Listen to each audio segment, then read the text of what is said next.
The folder hit the conference table so hard that a coffee cup jumped and left a brown ring on the quarterly report underneath it. Evelyn Cross didn't apologize for the sound. She stood at the head of the table in a gray suit that cost more than most of the room made in a month, and she looked at Cole Bennett like he was a line item she'd already decided to cut. "Do as I said," she told him, "or quit." The room went very still. 12 people who normally couldn't stop talking over each other in these meetings suddenly found their laptops fascinating. Cole didn't look at any of them. He looked at Evelyn, and for 3 full seconds he said nothing at all, which somehow felt louder than shouting. Then he closed the folder in front of him, squared its corners against the table like he was tidying a desk instead of ending a career, and stood up. "Okay," he said. "Just that." Then he walked out. By the end of the day, there would be a box on his desk. And by the end of the week, there would be a hole in Holloway Systems that nobody in that room understood yet. A hole shaped exactly like the one man who'd spent 11 years learning every valve, every relay, every undocumented workaround in a control system so old it predated half the engineers who now depended on it. To find out what happened when the company that dared him to quit realized it couldn't survive without him, stay until the very end. 3 years earlier, none of this existed. There was no ultimatum, no folder slammed on a table, no Evelyn Cross standing at the head of anything. There was just Cole Bennett, 41 years old, arriving at Holloway Systems' aging Riverbend plant at 6:40 every morning in a company polo 2 sizes, too practical for anyone who cared what people thought of him. And there was his daughter Harper, 8 years old, eating cereal at the kitchen counter while he packed her lunch with the same quiet precision he brought to everything else. Cole had been an operations manager for 6 years by then, though manager undersold what he actually did.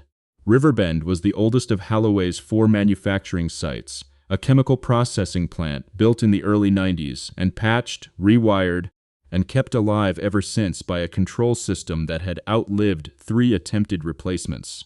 Cole hadn't designed that system, but he was the only person left at the company who understood it completely. Every workaround wired in by engineers who'd retired or died. Every pressure threshold that looked wrong on paper, but was actually load-bearing, for reasons nobody had bothered to document. He'd learned it the hard way, by hand, over a decade, because after his wife Diane died when Harper was 4, he needed a job that would still be there in 5 years, and he needed to be the kind of expert nobody could easily replace. It wasn't ambition. It was survival, quiet and specific, built one shift at a time so that a little girl would never have to wonder if her father's income was as unstable as everything else in her life had become. He rarely explained any of this to anyone. He wasn't a talker. He noticed things. A slightly wrong hum in a compressor, a technician's hands shaking in a way that meant they hadn't slept, a pressure gauge reading that was technically within spec but wrong in a way only he could feel. And he fixed them, without ceremony, and went home.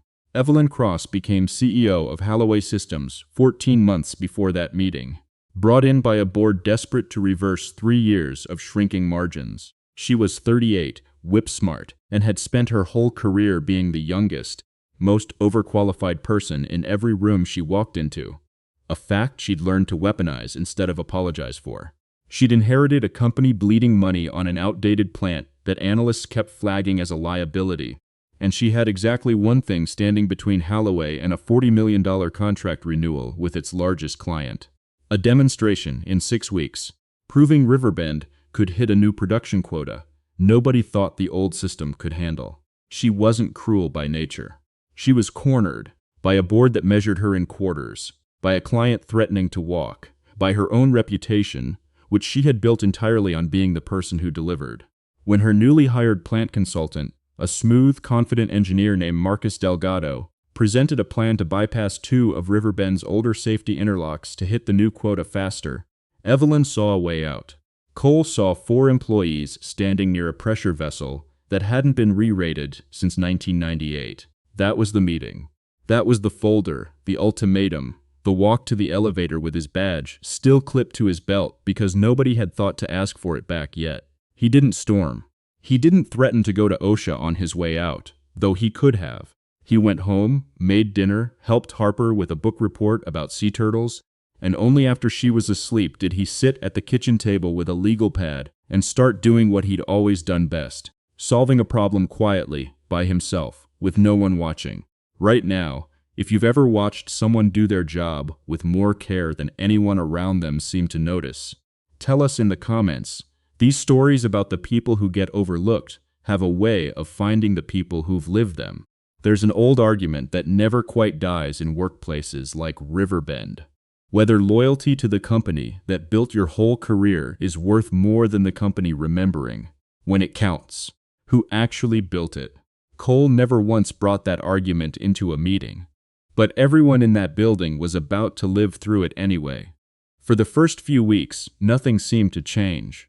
Marcus Delgado's bypass plan moved forward exactly as Evelyn wanted. Production numbers ticked upward. She allowed herself, for the first time in over a year, to imagine the renewal signed and the board finally quiet. She did not think about Cole Bennett again until the first alarm went off at 4:17 in the morning, 6 weeks after he'd walked out, the exact week the plant was supposed to be proving itself to the client for good. The alarm that woke half the night shift at Riverbend wasn't the loud kind that meant fire or explosion. It was worse, in its way, a soft, persistent chime that meant a pressure differential had crept past a threshold nobody currently on staff had ever seen crossed, because nobody currently on staff had ever needed to understand why that threshold existed in the first place. The plant manager, who called Evelyn at 4:40 that morning, didn't have good news. Production had to be halted for 6 hours, while a team tried to figure out what the bypassed interlock had actually been protecting against. It wasn't dramatic.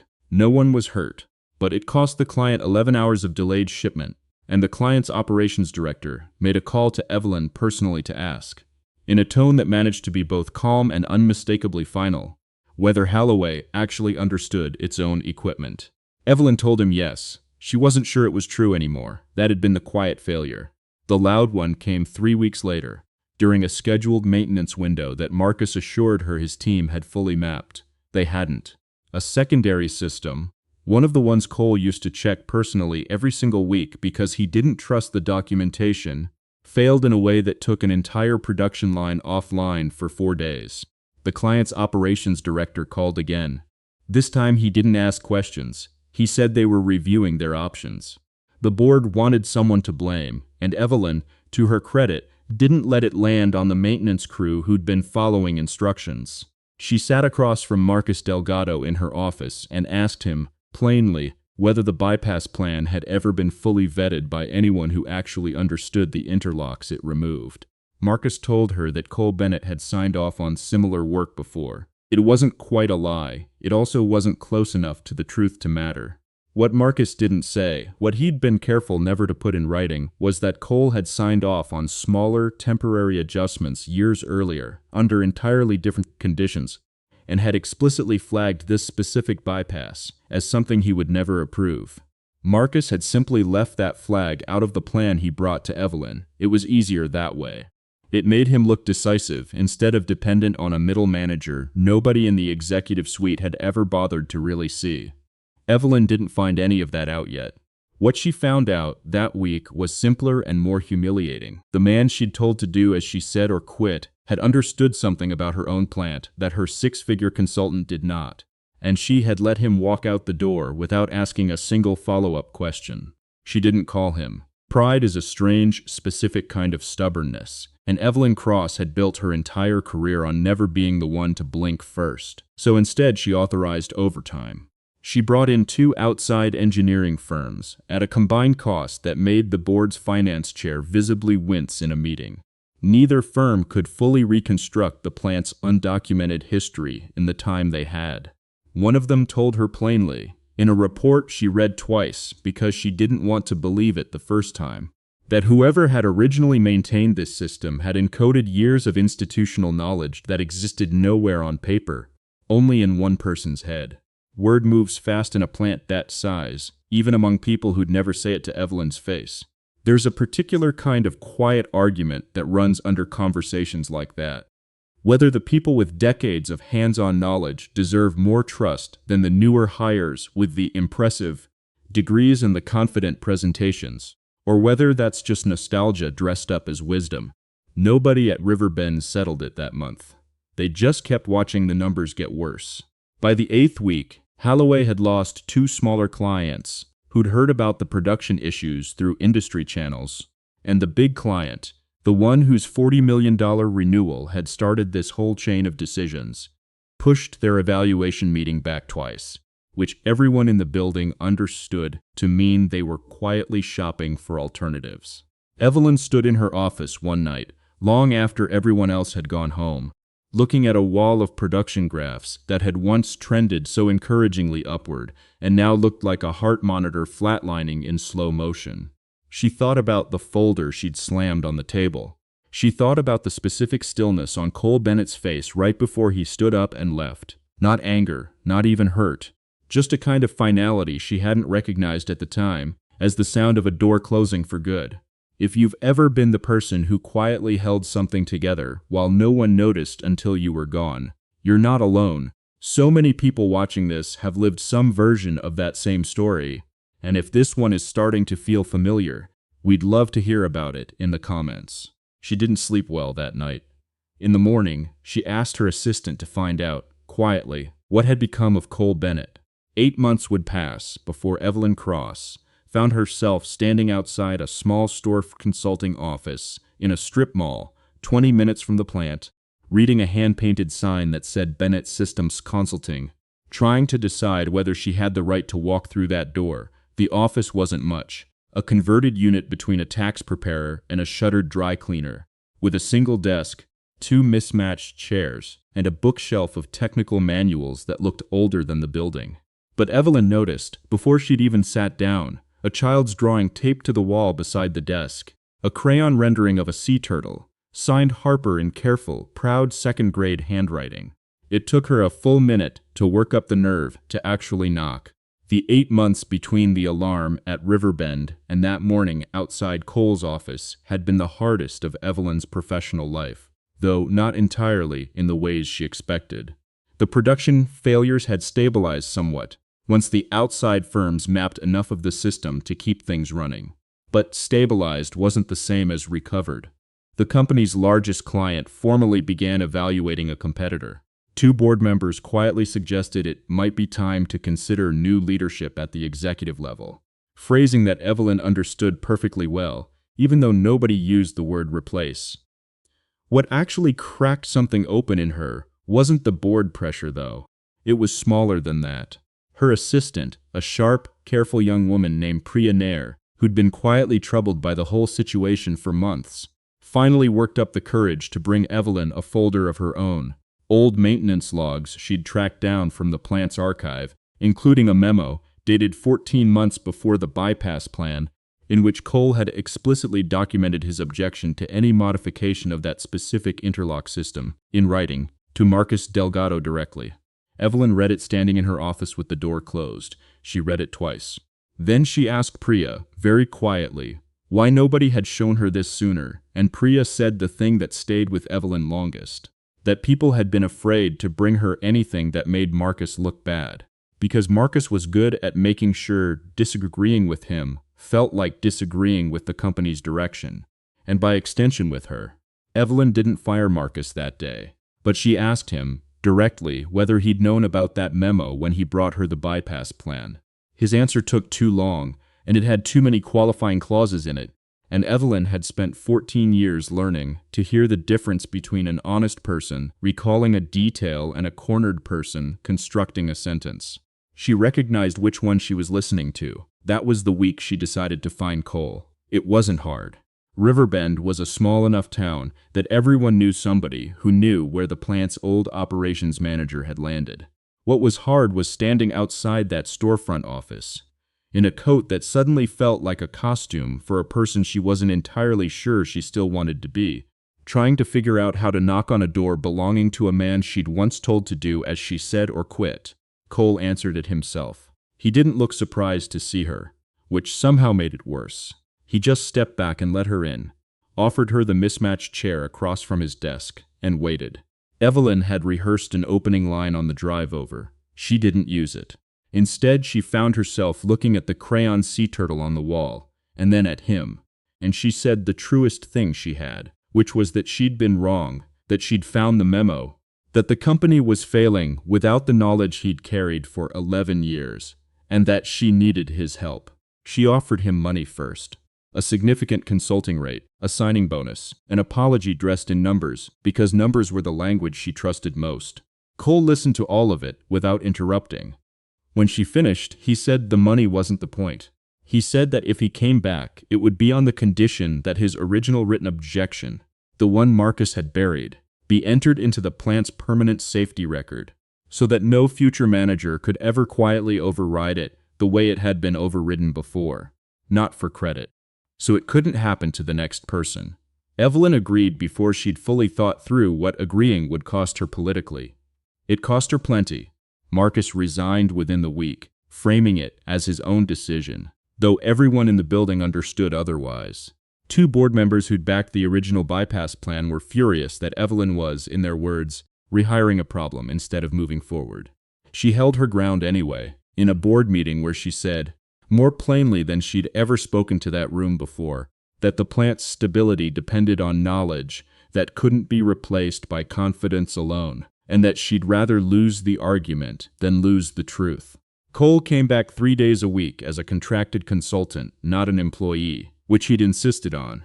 He still had Harper's pickup to manage, and a 9-year-old who'd started asking pointed questions about why her dad had a new office with her turtle drawing in it. He and Evelyn spent long afternoons in the plant's oldest control room, him explaining systems in his usual short, precise sentences, her taking notes like a student who'd finally found the one class that mattered. It was during one of those long afternoons, 3 weeks into his return, that the second crisis hit. A fire suppression sensor in the older wing failed a routine test in a way that suggested a wider corrosion problem nobody had budgeted for, threatening to delay the client evaluation meeting by another 2 months. The company might not survive. Cole didn't panic, he never did. He just looked at Evelyn across the control panel, and for the first time since she'd known him, he asked her a question instead of answering one. Whether she trusted him enough to let him handle it his way, without a committee, without a timeline dictated by anyone above her. 1 month later, an ordinary Thursday afternoon would put that trust to its real test. The day the client's evaluation team arrived at Riverbend unannounced, 3 weeks early, to see for themselves whether the plant everyone was calling unsalvageable still had anything worth saving, the evaluation team from the client company walked through Riverbend's gates on a Thursday, morning that nobody at Halloway had been told to prepare for, which meant there was no time to stage anything, no time to hide the corrosion repair still underway in the older wing, no time to do anything except let them see the plant exactly as it was. Evelyn's first instinct, honed over 14 years of high-stakes presentations, was to intercept them at the front office and manage the narrative. Her second instinct, newer and still uncomfortable, was to find Cole first and ask him what he thought they should do. He was in the control room when she found him, sleeves rolled up, halfway through recalibrating the fire suppression sensor himself instead of waiting for the outside contractor scheduled for the following week. He listened to her explain the situation in 4 sentences, and then he did something that surprised her. He asked if she wanted him to walk the evaluation team through the plant personally. She said yes before she'd finished thinking it through. What followed over the next 2 hours became, without either of them planning it that way, the most important 2 hours in Halloway Systems' recent history. Cole walked the client's engineers through the corrosion repair not by hiding it, but by explaining exactly what had caused it, exactly how the plant's aging infrastructure had been documented and monitored for years, by a maintenance philosophy built on catching problems early, rather than pretending they didn't exist. He showed them a compressor that any newer facility would have flagged for replacement, and explained, in specific mechanical terms, bearing wear patterns, vibration frequency logs he'd kept by hand for 6 years, a torque specification he'd adjusted personally in 2019, after noticing a failure pattern nobody else had caught, exactly why it was safer than it looked, and precisely when it would actually need replacing. He didn't perform confidence. He simply knew things, completely and specifically, in a way that no amount of polish from Marcus Delgado had ever matched. The client's lead engineer, a blunt woman named Rosalind Ferry, who'd clearly seen 100 consultants oversell 100 failing plants, stopped taking notes about 40 minutes in and just started asking Cole direct technical questions, the way you'd ask a colleague instead of a vendor. By the time the tour ended, Rosalind pulled Evelyn aside privately and told her something Evelyn would repeat to herself for weeks afterward. That in 20 years of evaluating plants like this one, she'd rarely seen a facility whose actual risk was so much lower than its paperwork suggested, and that the reason for that gap was standing in the control room right now, and that whatever Holloway was paying that man, it wasn't enough. The reveal when it came wasn't loud. Evelyn had spent the whole confrontation with Marcus weeks earlier bracing for something dramatic, a public unraveling, a moment of exposure with everyone watching. Instead, it happened quietly, in an email Marcus sent from his new position at a competing firm, CCing two of Holloway's remaining board members, attempting to claim credit retroactively for the plant's recovery and suggesting his original bypass plan had simply been ahead of its time. Priya forwarded it to Evelyn without comment, along with the original 2023 memo showing Cole's written objection and the date it had been filed, 8 months before the bypass, in Marcus's own inbox, ignored. Evelyn didn't need to say anything publicly to correct the record. She simply forwarded both documents, in order, to the same two board members Marcus had copied, with a single line. The facts speak for themselves. They did. Within the week, the board's confidence in Marcus's version of events had evaporated entirely, and more importantly, so had any lingering board resistance to what Evelyn had already decided to do next. There was still an argument that ran quietly under all of it. One Evelyn had heard murmured more than once by people who assumed she wasn't listening. Whether Cole should have said something louder, sooner, filed a formal complaint instead of simply walking out the day he was overruled. Whether his silence for all those years had actually protected anyone, or just delayed a reckoning that should have come faster. Cole never answered that argument directly, not even when Evelyn finally asked him herself, one evening in the control room after the evaluation team had gone. He just said that when you're the only income a 9-year-old has, you learn to pick the fights you can actually win, and that walking out quietly, with his objection already in writing, had been the loudest thing he knew how to do without risking the one thing he couldn't afford to lose. Evelyn didn't have a response to that. She just sat with it, in the particular silence Cole seemed to carry everywhere with him, and understood, really understood, for the first time, that the composure she'd once mistaken for stubbornness had never been about the plant at all. It had been about Harper every single time.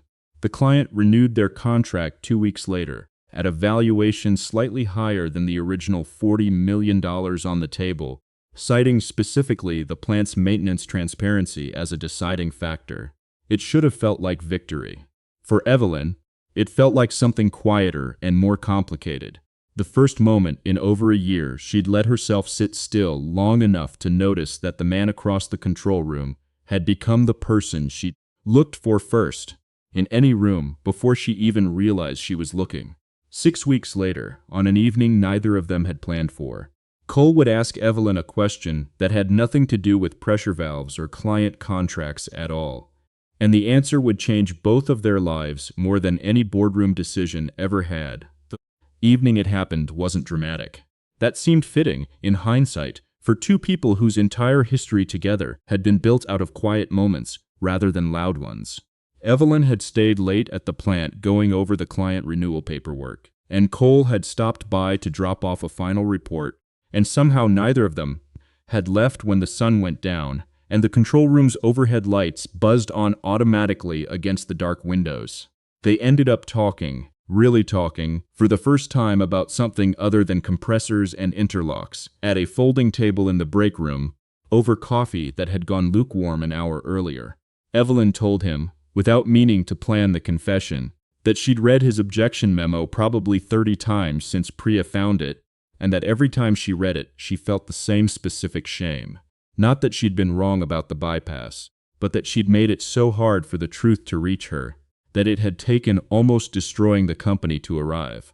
Cole told her, in his usual handful of words, that most people in her position never would have gone looking for that memo at all, that the going looking was the part that mattered. It was Cole who finally asked the question quietly, without ceremony, whether she'd want to have dinner sometime that wasn't about the plant. Evelyn said yes before he'd finished the sentence. What followed over the next several months was not a corporate turnaround story anymore, not really. Though the company's recovery continued steadily in the background, new safety protocols built around Cole's decade of undocumented knowledge, finally written down properly.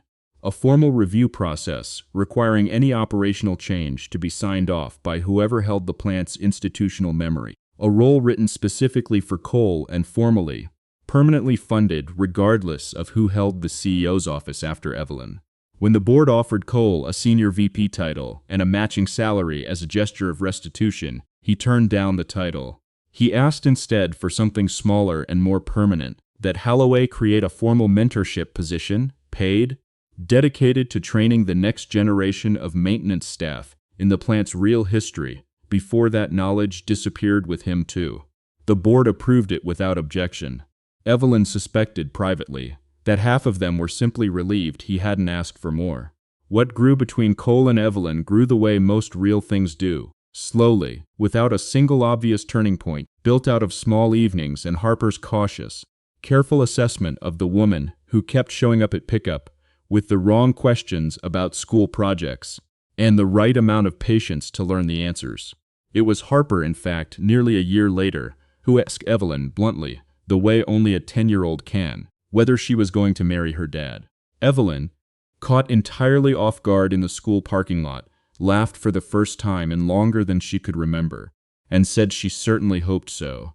They married the following spring, in a small ceremony that Cole insisted stay small, with Harper as the only member of the wedding party, wearing a dress she'd picked out herself and holding a bouquet with a single dried sea turtle charm tied into the ribbon, a private joke between her and her father that Evelyn had learned the meaning of months earlier and had quietly cherished ever since. At the small reception afterward, in a backyard strung with plain white lights, Evelyn found a moment alone with Cole near the edge of the yard, away from the noise, and asked him, half joking, half not, whether he'd ever imagined, standing in that conference room 3 years earlier, folder slammed shut in front of him, that any of this was where the walk to the elevator would eventually lead. Cole looked at her for a long moment, the same stillness she'd once mistaken for coldness and now understood as its opposite, and said that he hadn't imagined anything that day. He'd just known what he could and couldn't live with, and everything since had simply been the slow, unglamorous work of two people learning to build something worth trusting. There's a particular kind of overlooked person almost everyone has known at some point. The quiet one at work who never raised their voice, never fought for credit, never made themselves the center of the story, and who turned out, when it mattered most, to be the only one who actually understood what was holding everything together. It's easy to walk past people like that for years without ever really seeing them. Evelyn Cross did, for over a year, until the cost of not seeing him became too high to ignore. Has there been someone in your own life like that? Someone quietly carrying more than anyone around them realized, dismissed or overlooked until circumstances finally forced everyone to see who they really were. We'd genuinely love to hear about them in the comments, even if it's simply to say their name and finally give them the credit they were owed. And if you believe the quiet, overlooked people in your own life deserve to be seen the way Cole finally was, consider staying with us. There are more stories like this one still to come.